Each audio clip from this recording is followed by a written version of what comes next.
जम्मू आणि काश्मीरमध्ये मंगळवारी लष्करच्या ट्रकचा मोठा अपघात झाला। या गंभीर अपघातात 5 जवानांना आपला जीव गमवावा लागला आहे। पूंछ सेक्टरमधील मेंढर भागात लष्कराचा ट्रक चुकून 300 फूट खोल दरीत कोसळल्यामुळे हा अपघात झाल्याची माहिती व्हाईट नाईट कॉमर्सने एक्सवर दिली आहे। मिळालेल्या माहितीनुसार लष्कराच्या ट्रकमध्ये 8 ते 10 जवान होते। हा ट्रक नीलम मुख्यालयाकडून बलनोई घोरा पोस्टकडे जात असताना 11 MLIच्या घोरा पोस्ट जवळ हा अपघात झाला।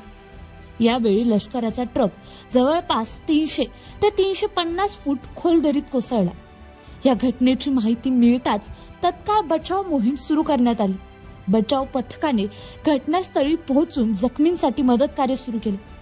सैन्य दलातील अनेक वरिष्ठ अधिकारी देखील घटनास्थळी पोहोचले।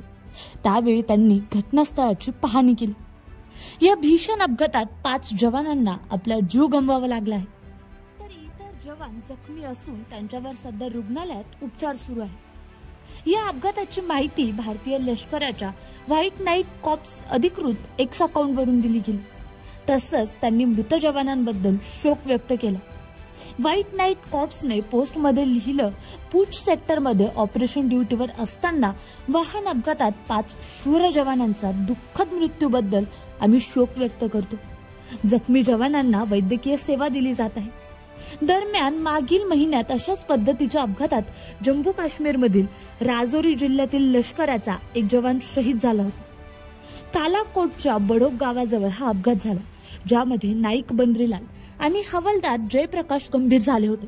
त्यांना तात्काळ जवळच्या रुग्णालयात दाखल करण्यात आलं, मात्र उपचारादरम्यान लाल यांचा मृत्यू झाला होता।